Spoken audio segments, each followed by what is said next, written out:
મોરબીમાં હળવદ ખાતે તસ્કરોનો તરખાટ યથાવત છે। શહેરના મહાદેવનગર વિસ્તારના મંદિરમાંથી રોકડ રકમની ચોરી થઈ।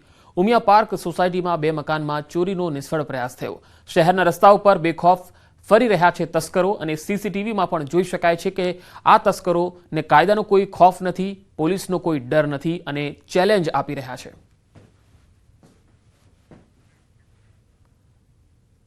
વડોદરામાં ચંદનચોર ટોળકીનો આતંક યથાવત છે। ચંદનચોરોને નાથવામાં પોલીસ નિષ્ફળ રહી છે। સરદાર બાગમાં બે ચંદનના વૃક્ષની ચોરી થઈ। ચંદનચોર ટોળકી વૃક્ષનું થડિયું લઈને ફરાર થઈ ગઈ। એક થડિયું સ્થળ પર જ પડ્યું રહ્યું। ચંદનચોર ટોળકીમાં 7 સભ્યો સામેલ હોવાની શંકા છે। અગાઉ MS યુનિવર્સિટીમાં ચંદનચોરીની ઘટના જોવા મળી હતી। કોર્પોરેશને કરોડોના ખર્ચે સિક્યુરિટીનો કોન્ટ્રાક્ટ આપેલો છે, છતાંય ચંદનચોર ટોળકીને રોકી શકતા નથી। વડોદરા શહેરમાં છેલ્લા એક અઠવાડિયાથી ચંદનચોર ટોળકી જે છે તે પોતાનો તરખાટ મચાવી રહી છે અને જુદા જુદા જગ્યાઓ છે ત્યાંથી ચંદનના વૃક્ષોની ચોરી છે તે કરવામાં આવી રહી છે। થોડા દિવસ પહેલાની વાત કરીએ તો MS યુનિવર્સિટીમાંથી જે ચંદનના વૃક્ષ છે તે ચોરાઈ ગયા હતા અને જે ચોર છે તે જે કટર મશીન છે તે લઈને આવ્યા હતા અને કટર મશીનની મદદથી ચંદનનું જે વૃક્ષ છે તેની ચોરી કરીને ફરાર થઈ ગયા હતા। ત્યારબાદ 2 દિવસ અગાઉની વાત કરીએ એટલે કે પરમ દિવસની વાત કરીએ તો એ જ યુનિવર્સિટીનું જે બોટનિક વિભાગ છે ત્યાંથી જે તસ્કરો છે તેમના દ્વારા આ ચંદનની જે છે તે ચોરી કરવાનો પ્રયત્ન કરવામાં આવ્યો હતો। ત્યારબાદ હવે ગઈકાલની વાત કરીએ તો ગઈકાલે વડોદરા મહાનગરપાલિકા દ્વારા સંચાલિત જે સરદાર બાગ આવેલું છે ત્યાંથી જે ચંદનનું વૃક્ષ છે તેની ચોરી જે છે તે કરવામાં આવી છે। પોલીસને અને સત્તાધીશોને શંકા છે કે આ જે ટોળકી સક્રિય થઈ છે તેના લગભગ 6 થી 7 સભ્યો છે અને તેઓ જે છે તે ચંદનના વૃક્ષની ચોરી કરીને તરખાટ મચાવતા હોય છે। બીજી વાત કરીએ તો લોકોને હવે પ્રશ્ન થતો હશે કે અન્ય કેમ કઈ નહીં અને ચંદનની ચોરી કેમ, તો તમને જણાવી દઈએ કે જે લાલ ચંદન હોય છે તેની કિંમત ઇન્ટરનેશનલ બજારમાં અમૂલ્ય હોય છે એટલે કે કરોડોની કિંમતે તે વેચાતું હોય છે। એના કારણે આ જે ચંદનચોર ટોળકી છે તે વડોદરા શહેરમાં સક્રિય થઈ છે અને જુદા જુદા વિસ્તારમાંથી જે ચંદનના વૃક્ષની ચોરી છે તેને અંજામ આપી રહી છે। સુરત જિલ્લામાં તસ્કરો બેફામ છે। કિમ વિસ્તારની બેંકમાં તસ્કરો ત્રાટક્યા। બેંકના પાછળના ભાગે બાકોરું પાડી બેંકના લોકરમાં ઘૂસ્યા। તસ્કરોએ બેંકના 6 લોકર તોડ્યા। આ ઘટનાને પગલે સુરત જિલ્લા SOG, LCB અને કોસંબા પોલીસ સ્થળ પર દોડી આવી। કટર મશીનથી દિવાલના સળિયા તોડ્યા। બેંકના અધિકારીઓ કર્મચારીઓની પૂછપરછ હાથ ધરી।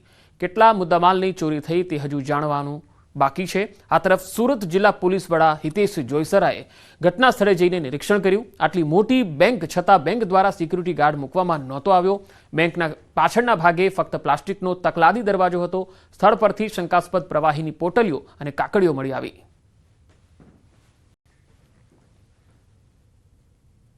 આપણે જે કિમ ચોકડી Palod outpost Kosamba police station વિસ્તારમાં યુનિયન બેંક ઓફ ઇન્ડિયામાં જે સેફ ડિપોઝિટ લોકર્સ છે ત્યાં પાછળની બાજુનું એક રૂમમાં બાકોરું પાડી અને 6 જેટલા લોકરમાંથી કરફોડ ચોરી થયેલાની અત્યારે હકીકત જણાય છે। હજી એ લોકરમાં કોનું છે, શું લોકરમાં હતું એની તમામ વિષયોની અત્યારે પ્રાથમિક માહિતી પોલીસ લઈ રહેલી છે। અરવલ્લીના અસાલ GIDCમાં તસ્કરો ત્રાટક્યા। કંપનીની ઓફિસમાંથી 1.70 લાખની ચોરીની ઘટના બની। આખી ઘટના CCTVમાં પણ કેદ થઈ છે। ભિલોડાની અસાલ GIDCમાં રાત્રિ દરમિયાન ચોરી થઈ હતી। સરાફ એગ્રો નામની આ કંપનીમાં ચોર ત્રાટક્યા। પોલીસ પેટ્રોલિંગ વધારવામાં આવે એવી લોકોની માંગ છે। શિયાળાની ઠંડીમાં ચોરીની ઘટનાઓ વધી રહી છે। ચોરો લોકોની જે બેખૌફ ઊંઘ હોય છે એનો ભરપૂર લાભ ઉઠાવી રહ્યા છે।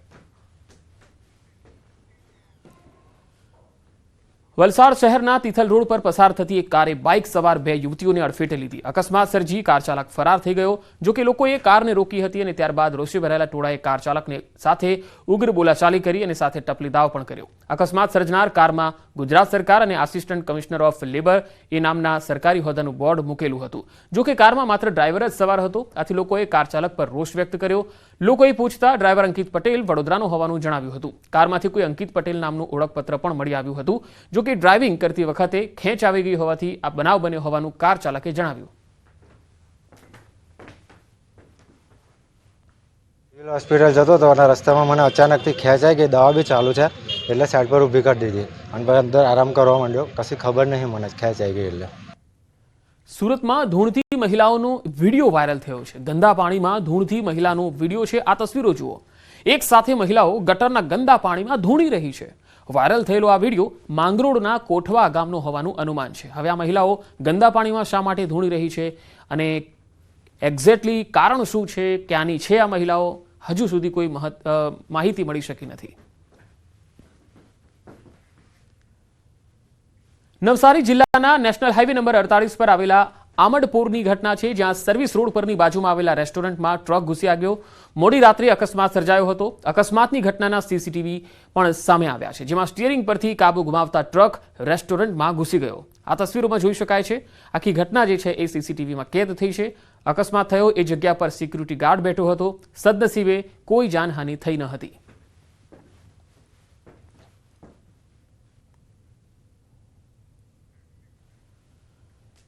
સુરેન્દ્રનગરમાં ભુવા નવલસિંહના ઘરે તપાસ થઈ. રાજકોટની યુવતીની હત્યા મામલે તપાસ કરવામાં આવી. હત્યામાં વપરાયેલ હથિયારની પણ તપાસ ચાલી રહી છે. હથિયાર નવલસિંહે ઘરમાં છુપાવ્યા હોવાની આશંકાને લઈ પોલીસે તપાસ કરી છે, જેમાં તેના ઘરેથી છરી અને કુહાડી મળી આવી છે. નવલસિંહની પત્નીને સાથે રાખીને પોલીસે આ તપાસ કરી.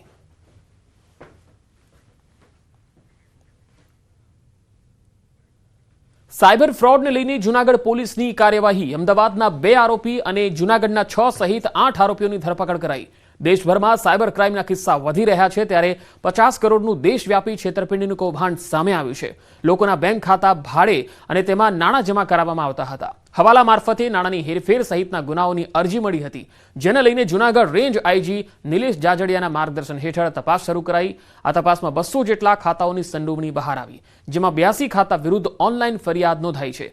સાથે જ 42 જેટલા ખાતાઓ જૂનાગઢની આસપાસના વિસ્તારના હોવાનું ખુલ્યું.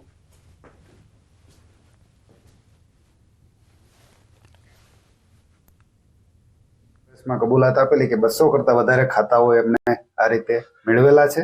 એ પૈકી હાલ અમારી પાસે 82 ખાતાઓની વિગતો આવી ગઈ છે.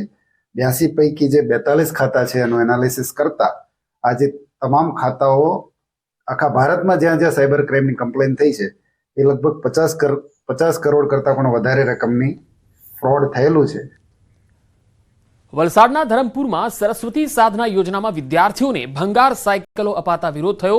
વર્ષ 2023 સુધી આ સાયકલો વરસાદમાં પલળી ગઈ, કાટ ખવાઈ ગઈ અને ધૂળ ખાઈ ગઈ અને પછી ભંગાર પણ બની ગઈ. છતાં આ ભંગાર બનેલી સાયકલો હવે 1 વર્ષ પછી ભંગાર હાલતમાં જ વિદ્યાર્થીનીઓને પધરાવવામાં આવતા વાલીઓમાં હવે રોષ છે. આ મુદ્દે ધરમપુર તાલુકા પંચાયતના અપક્ષ સભ્ય કલ્પેશ પટેલે તેનો વિરોધ કર્યો. તેમણે કહ્યું છે કે જૂની સાયકલોમાં કલર કામ કરીને પધરાવવામાં આવી.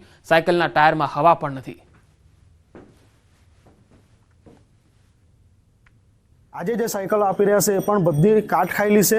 તમામ સાયકલોનું રિનોવેશન કરવામાં આવે છે, કલર કામ કરવામાં આવે છે અને સાયકલના ટાયર પણ ફાટી ગયેલા છે. ટ્યુબમાં હવા પણ નથી, જાળીઓ તૂટેલી છે.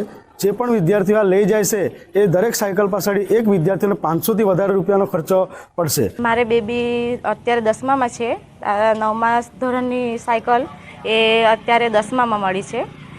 તો આ અમે સાયકલ મળી છે, આ રિપેર કરવી પડશે. અમારે 500 રૂપિયા અમારે એમાં નાખવું પડશે, એમ ખર્ચો થાય એટલો.